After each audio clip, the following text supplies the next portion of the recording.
I'm here with the Sorcerer Supreme, Dr. Strange. Yep. So tell me, Dr. Strange, this outfit, you made this yourself, correct? Yeah, I made it myself with help from a friend who can sew a little bit better than I can.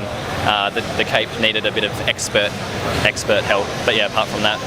Cool, cool. What would you say, so I'm taking it was the cape, but what would you say is the hardest part to make of this whole Oh yeah, definitely this thing. This is like 20 meters of fabric. It's double layered, so it's got that layer and then this layer, the inner layer as well. So it's very warm and yeah, very time consuming, cutting pieces out and resizing and stuff like that. But yeah, it's worth it. It looks pretty good. I was going to say, so you plan for mid-October then, having a cape that you can actually walk outside in? No, this costume's about 5 years old. This was my first costume. I made for a convention in Perth, WA, called Supernova, and that was about 5 years ago. So it's held up pretty well to survive this long, and so yeah. Now I've got to say, I've seen the Stanley Kubrick movie about you. I don't think it really stayed close to the...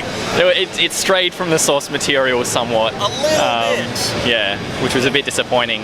And then they could have chosen a better name, but what are you going to do? I mean, they really could have. No. They really could have. I will admit that I am having a little bit of Doctor Strange love myself. Well done. But...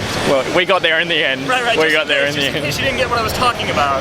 I was not talking about Eyes Wide Shut. No. I was not in fact talking about Shining. No. No, we're on the same page you now. probably could have been in that one too. I know, yeah. Would have fit well. Really would have. It would have been a very weird twist. Yeah. I liked it. There's some weird stuff in that film. It really is.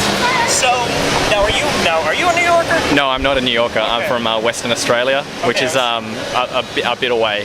Okay, I was going to say, you didn't, now in New York we get all types, so it's one of those like, you never know, but it's just like, okay. You never know, yeah. I think it's the exact opposite of the globe, is where I'm from. Yeah. Now, do you have, and I'm going to, permit me if this is insensitive, but do you actually believe in the upside down map? The upside down maps? Yes. Yeah, well, I mean, gravity's reversed down in Australia, because that's the way that the hemispheres work. Once you get past the southern hemisphere, gravity is upside down. So I didn't have jet lag, I had gravity lag. And so it took me a few days to get used to your gravity.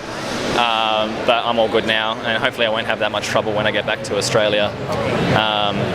Because if you let your guard down, an animal will kill you. That's true, I've heard that. Yeah. Now, and it's another stupid American question. Right, that's cool, I'm used to them. Will it spin the other way? I don't think so. I haven't really been paying that much attention to the toilets. Well, you don't pay attention no, but actually one thing I've noticed is you Americans fill your toilets really high up with water, like almost to the rim with water. And we don't do that, we just have a little bit of water in there, so. That's culture right there. So just to recap for everyone who wasn't paying attention for the past 2 minutes, I just talked with Dr. Strange about toilets. Yep. So tell me, do you have any it could only happen in New York moments? I actually do. I went to visit the Statue of Liberty and it was closed because of the government shutdown. And so don't think you could have that experience anywhere else but New York. So I think that story is a little better than I went to the Statue of Liberty and it was fine and I saw it.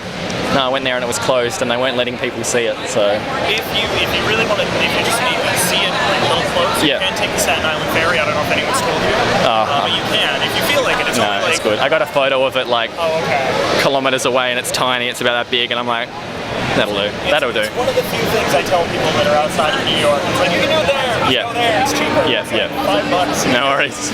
5 and you're done. Yep. Okay. Awesome.